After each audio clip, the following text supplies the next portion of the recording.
রহমান রহিম। বেসরকারি বিশ্ববিদ্যালয়ের শিক্ষক শিক্ষার্থীবৃন্দ কর্তৃক আয়োজিত 2024 সালের জুলাই আগস্ট গণ অভ্যুত্থানে বেসরকারি বিশ্ববিদ্যালয়ের শিক্ষার্থী এবং শিক্ষকদের অবদান শীর্ষক আজকের এই আলোচনা সভার সম্মানিত সভাপতি ডক্টর তৌফিকুল ইসলাম, উপস্থিত শহীদ পরিবারের সম্মানিত স্বজন প্রিয়জন, মঞ্চে উপস্থিত মহাসচিব বাংলাদেশ জাতীয়তাবাদী দল মির্জা ফখরুল ইসলাম আলমগীর, উপস্থিত স্থায়ী কমিটির সদস্যবৃন্দ, উপস্থিত জুলাই আগস্ট গণ অভ্যুত্থানে যে অনুষ্ঠান, সেই অনুষ্ঠানগুলো যাতে সুন্দরভাবে সম্পূর্ণ হয়, সেই কমিটির আহ্বায়ক জনাব রুহুল কবির রিজভী এবং অনুষ্ঠানে উপস্থিত শিক্ষক, উপস্থিত শিক্ষার্থী, উপস্থিত সম্মানিত উপস্থিতিবৃন্দ, আসসালামু আলাইকুম। গণ অভ্যুত্থানে বেসরকারি বিশ্ববিদ্যালয়ে শিক্ষক শিক্ষার্থীদের ভূমিকা এবং আন্দোলন পরবর্তী বর্তমান যে রাজনৈতিক পরিস্থিতি, এখানে কম বেশি যারা আলোচনা করেছেন তাদের আলোচনায় বিষয়গুলি ফুটে উঠেছে। বক্তব্যের শুরুতেই আমি জুলাই আগস্টের গণ অভ্যুত্থানে শহীদ, আহত এবং যারা এখনো চিকিৎসাধীন আছেন তাদের প্রত্যেকের অবদানকে অত্যন্ত শ্রদ্ধার সঙ্গে স্মরণ করছি। সম্মানিত উপস্থিতিবৃন্দ, আমি ব্যক্তিগতভাবে দৃঢ়ভাবে একটি কথা বিশ্বাস করি। 1971 সালে বাংলাদেশের স্বাধীনতা অর্জনের যুদ্ধে শহীদ মুক্তিযোদ্ধারা যেভাবে জনগণের হৃদয়ে স্মরণীয়, বরণীয় হয়ে রয়েছেন এবং থাকবেন, ঠিক একইভাবে 2024 সালে দেশ এবং জনগণের স্বাধীনতা রক্ষার যুদ্ধে শহীদরাও আজীবন জনগণের হৃদয় স্মরণীয়, বরণীয় হয়ে থাকবেন। বেসরকারি বিশ্ববিদ্যালয় শিক্ষক শিক্ষার্থী ভাই ও বোনেরা, কোটা সংস্কার এবং ফ্যাসিবাদী পতনের দাবিতে গত বছর গণ অভ্যুত্থানের ঠিক এই সময়টি ছিল অত্যন্ত উত্তাল। আপনাদের অনেকের বক্তব্যে আপনাদের ব্যক্তিগত অভিজ্ঞতার বেশ কিছু বিষয় আপনাদের বক্তব্যে ফুটে উঠেছে আজকের এই দিনটি। সেদিন এই সময় শহীদের রক্তে রঞ্জিত হয়ে উঠেছিল ক্যাম্পাস, রক্তে রঞ্জিত হয়ে উঠেছিল রাজপথ। সেই সময়টিতে আমার একটি উপলব্ধির কথা গণ অভ্যুত্থানের বর্ষপূর্তির এই অনুষ্ঠানে আজ আমি আপনাদের সাথে, আপনাদের সামনে শেয়ার করতে চাই। রংপুরে শহীদ আবু সাইদ, চট্টগ্রামে ওয়াসিন আকরাম সহ দেশের বিভিন্ন স্থানে একই দিনে কমপক্ষে 6 জন শহীদ হওয়ার মাধ্যমে 16 জুলাই থেকে মাফিয়া সরকারের পতন ঘণ্টা বেজে উঠেছিল। কোটা সংস্কারের দাবিতে আন্দোলন শুরু হলেও 16 জুলাইয়ের পর থেকে মূলত কিন্তু আন্দোলন আর কোটা সংস্কারের দাবিতে সীমাবদ্ধ ছিল না। আজ ঘর ভরা যে মানুষগুলো আজ এখানে উপস্থিত আছেন, কম বেশি সকলেই আপনারা সেই দিনকার সেই সাক্ষীতে রয়েছেন। সারা দেশে স্ফুলিঙ্গের মতন ছড়িয়ে পড়া আন্দোলন দমন করতে তৎকালীন মাফিয়া সরকার বেপরোয়া হত্যা আর নির্মম দমন পীড়ন চালাতে শুরু করেছিল। সেই মাফিয়া সরকারের গুলি বন্দুকের ভয়কে উপেক্ষা করে বিশেষ করে 18 জুলাই থেকে দল মত নির্বিশেষে বেসরকারি বিশ্ববিদ্যালয়ের শিক্ষক শিক্ষার্থীরা যেভাবে রাজপথে সাহসের সঙ্গে নেমে এসেছিলেন, যেভাবে রাজপথে বুকের তাজা রক্ত ঢেলে দিয়েছিলেন, একজন রাজনৈতিক কর্মী হিসেবে সেদিন থেকে আমার চূড়ান্ত বিশ্বাস জন্মেছিল যে মাফিয়া সরকারের পতন এখন শুধুমাত্রই সময়ের ব্যাপার। এবং সেই উপলব্ধি এবং বিশ্বাস থেকেই ছাত্র জনতার রক্তক্ষয়ী আন্দোলনকে ফ্যাসিস্ট পতনের এক দফা আন্দোলনে পরিণত করে ফ্যাসিস্টের পতন নিশ্চিত করতে বিএনপি সহ দেশের সকল গণতান্ত্রিক দলগুলোর পরিকল্পনা এবং কৌশল অবলম্বন করেছিল দলগুলো। তবে কোটা সংস্কারের পথ ধরে ফ্যাসিস্ট পতনের আন্দোলন যাতে দেশে বা বিদেশে কোনোভাবেই যাতে কোনো একটি পার্টিকুলার বা কোনো একক রাজনৈতিক দলের আন্দোলন হিসেবে পরিচিত না পায়, সেটিও নিশ্চিত রাখা ছিল রাজনৈতিক কৌশলের একটি অংশ। প্রিয় শিক্ষার্থী ভাই ও বোনেরা, কোটা সংস্কারের দাবিতে প্রথম দফার আন্দোলন শুরু হয়েছিল 2018 সালে এবং দ্বিতীয়বার 2024 সালে। ছাত্র তরুণদের নেতৃত্বে গড়ে ওঠা দ্বিতীয় কোটা সংস্কারের আন্দোলনের প্রতি বিএনপি সম্পূর্ণ সহযোগিতা এবং সমর্থন অব্যাহত রেখেছিল, কারণ কোটা সংস্কারের বিষয়টি বিএনপির কর্ম পরিকল্পনায় অনেক আগে থেকেই ছিল অন্তর্ভুক্ত। আপনাদের হয়তো কারো কারো স্মরণ আছে, যাদের স্মরণ আছে তাদের স্মরণ আছে। তারপরেও আমি বলতে চাই 2014 সালে 15 জুলাই লন্ডনে বিএনপি আয়োজিত এক আলোচনা সভায় আমি সেদিন দেশবাসীর উদ্দেশ্যে কিছু বিষয় বিএনপির ভবিষ্যৎ পরিকল্পনা তুলে ধরেছিলাম।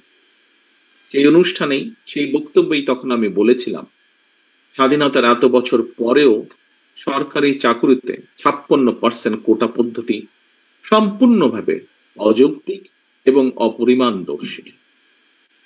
সুতরাং আমরা মনে করি, বিএনপি মনে করে, জনগণের রায় বিএনপি রাষ্ট্র পরিচালনার সুযোগ পেলে চাকরিতে কোটা পদ্ধতিটি 56% থেকে কমিয়ে পরিবর্তন করে 5%-এ নামিয়ে আনবে বা আনার পরিকল্পনা রয়েছে। এটি সেদিনই বলেছিলাম 2014 সালে। পরবর্তীতে আমরা দেখেছি ফ্যাসিস্ট বিরোধী আন্দোলন চলাকালেই কোটা সংস্কারের দাবিতে 2018 সালে শিক্ষার্থীরা রাজপথে নেমে আসেন এবং শেষ পর্যন্ত কোটা সংস্কার আন্দোলনের পথ ধরে হাজারো শহীদে মৃত্যুর সিঁড়ি বেয়ে দীর্ঘ 1.5 দশকেরও বেশি সময় ধরে চলা ফ্যাসিবাদ বিরোধী আন্দোলন সফল হয়। ফ্যাসিবাদ বিরোধী আন্দোলন সফল হয়েছিল সেদিন ইমতিয়াজ আহমেদ জাবির, শহীদ সাজ্জাদ হোসেন সজল, মীর মাহফুজ রহমান মুগ্ধ সহ আরো বহু প্রায় 2000 শহীদের আত্মদানের মাধ্যমে।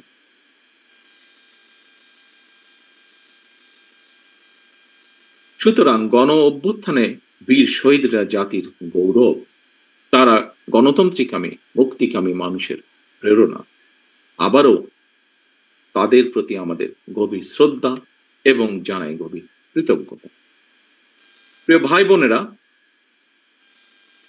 ফ্যাসিবাদ মুক্ত বাংলাদেশ, শহীদদের কাঙ্ক্ষিত বাংলাদেশ গড়ার মাধ্যমে শহীদদের রক্তের ঋণ পরিশোধ করার সুযোগ সৃষ্টি হয়েছে। একটি ইনসাফ এবং ন্যায়ভিত্তিক এবং তাবেদার মুক্ত গণতান্ত্রিক মানবিক বাংলাদেশ গড়ার মাধ্যমে আজ আমরা শহীদদের প্রতি সত্যিকারভাবে সম্মান এবং শ্রদ্ধা জানাতে পারি, যা কিনা একজন শহীদের বাবার বক্তব্যের মাধ্যমে ফুটে উঠেছে পরিষ্কারভাবে আমাদের সকলের সামনে। হাজারো শহীদদের কাঙ্ক্ষিত রাষ্ট্র গড়ে তোলার পূর্ব শর্তই হচ্ছে জনগণের বাংলাদেশে জনগণের সরাসরি ভোটে জনগণের প্রতি দায়বদ্ধ এবং জবাবদিহিমূলক একটি গণতান্ত্রিক সরকার প্রতিষ্ঠা। জনগণের সরকার প্রতিষ্ঠা করতে হলে দেশে এমন একটি গণতান্ত্রিক নিরাপদ নির্বাচনী ব্যবস্থা থাকা জরুরি, যেখানে প্রতিটি ভোটার নির্ভয়ে নিশ্চিন্তে নিজেদের পছন্দের প্রার্থীকে নির্বাচিত করে জনগণের সরকার প্রতিষ্ঠা করতে পারে। বাংলাদেশে ফ্যাসিবাদের কাঠামো সম্পূর্ণরূপে ভেঙে দিতে হলে নির্বাচনের মাধ্যমে জনগণের রাজনৈতিক অধিকার প্রতিষ্ঠা, প্রয়োগ এবং চর্চার কোনোই বিকল্প নেই। এই কথাটিও একজন শহীদের গার্জেনের মুখ থেকে আজ আমরা শুনেছি। হয়তো তারা তাদের ভাষায় বলেছেন, রাজনৈতিক ভাষায় বলেননি, কিন্তু তাদের ভাষার মাধ্যমেও এটি আমরা আজকে শুনেছি। প্রিয় উপস্থিতিবৃন্দ, রাষ্ট্রীয় ক্ষমতা, রাষ্ট্রের অপব্যবহার কিংবা প্রশাসনিক কূটকৌশলের পরিবর্তে কারো রাজনৈতিক অভিলাষ পূরণের প্রধান মাধ্যম হওয়া দরকার জনগণের রায়, জনগণের আস্থা এবং বিশ্বাস। আমি আমার বিভিন্ন বক্তব্যে বারবার একটি কথা বলি, এবং সেটি হলো, দেশে জনগণের রাজনৈতিক ক্ষমতায়ন নিশ্চিত করা না গেলে আমাদের কোনো আয়োজনই শেষ পর্যন্ত কিন্তু কোনো কাজে আসবে না, টেকসই হবে না। প্রিয় উপস্থিতিবৃন্দ, সাম্প্রতিক সময়ে দেশে সংঘটিত কিছু নৃশংস এবং অনাহত ঘটনা জনমনে অন্তর্বর্তীকালীন সরকারের সক্ষমতাকে ক্ষেত্র বিশেষে কিছু প্রশ্নবিদ্ধ করেছেন।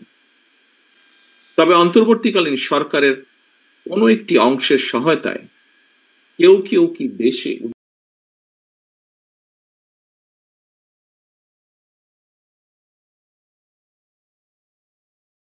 উদ্দেশ্যমূলক পরিস্থিতি তৈরি করতে চাইছে কি না।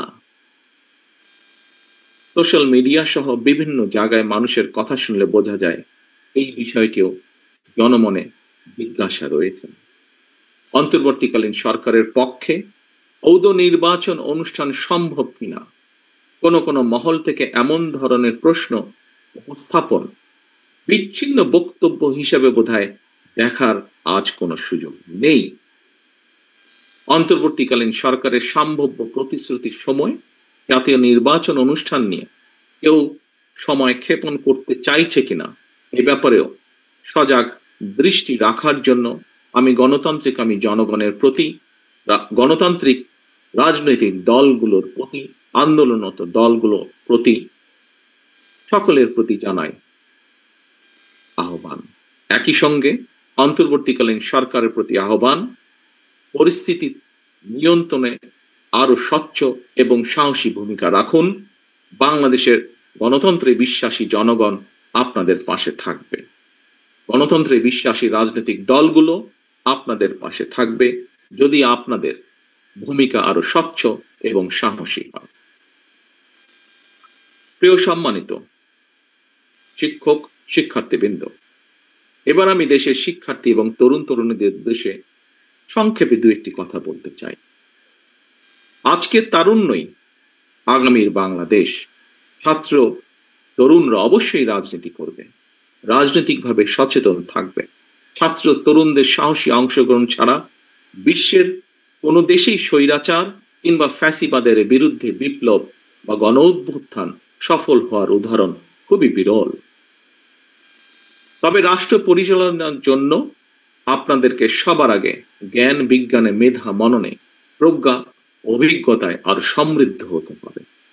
আপনাদেরকে মনে রাখতে হবে, শিক্ষার্থী যারা, আপনাদেরকে মনে রাখতে হবে জ্ঞান বিজ্ঞানে অগ্রসমান বর্তমানে এই প্রতিযোগিতামূলক বিশ্বে শুধুমাত্র স্লোগান নির্ভর কিংবা প্রচলিত প্রথাগত রাজনৈতিক সংস্কৃতি দিয়ে শহীদদের 2024 সালের শহীদ, 1971 সালের শহীদ কারোই কাঙ্ক্ষিত বাংলাদেশ গড়া সম্ভব নয়। শহীদদের কাঙ্ক্ষিত বাংলাদেশ গড়তে চাইলে অবশ্যই আপনাদেরকে নিজেদেরকে যোগ্য মানুষ এবং যোগ্য নেতা হিসেবে গড়ে তুলতে হবে, এবং সেই মহান লক্ষ্যকে সামনে রেখে সরকারি কিংবা বেসরকারি প্রতিটি প্রতিষ্ঠানের ক্যাম্পাসগুলোকে জ্ঞানের আলোয় উদ্ভাসিত রাখতে হবে। আপনাদেরকে অবশ্যই পালন করতে হবে অগ্রণী ভূমিকা। রাজনৈতিক কার্যক্রমের পাশাপাশি লেখাপড়াই হতে হবে আপনাদের প্রথম এবং প্রধান অগ্রাধিকার। সম্মানিত উপস্থিতিবৃন্দ, আমি এখন যে কথাটি বলতে চাই সেটি আপনাদেরকে, যারা আমার সামনে উপস্থিত আছেন, আপনাদেরকে, আপনাদের মাধ্যমে বাংলাদেশের মানুষকে, এখানে উপস্থিত মিডিয়া কর্মী ভাইরা যারা আছেন, আপনাদের মাধ্যমে সমগ্র বাংলাদেশের মানুষের সামনে আমি দুইটি কথা বলতে চাই। এখন জাতীয় নির্বাচন আসন্ন। বাংলাদেশের গণতন্ত্রকে প্রাতিষ্ঠানিক রূপ দেওয়ার লক্ষ্য অর্জনের ক্ষেত্রে আমাদের জাতীয় জীবনে আসন্ন জাতীয় নির্বাচনের ব্যাপক গুরুত্ব রয়েছে। সুতরাং আপনাদের, আমাদের সকলের কোনো আবেগ তাড়িত কিংবা ভুল সিদ্ধান্তের কারণে রাষ্ট্র রাজনীতিতে ভবিষ্যতে আর যাতে কোনো চরমপন্থা কিংবা ফ্যাসিবাদ পুনর্বাসিত হওয়ার সুযোগ না পায়, সেই ব্যাপারে আপনাদেরকে তথা সমগ্র দেশবাসীকে সতর্ক এবং দায়িত্বশীল ভূমিকা পালন করতে হবে। সম্মানিত উপস্থিতিবৃন্দ, সম্মানিত শিক্ষকবৃন্দ, আজকের অনুষ্ঠানের আয়োজকবৃন্দ, মঞ্চে উপস্থিত সম্মানিত নেতৃবৃন্দ, বক্তব্যের শেষে আমি আবারও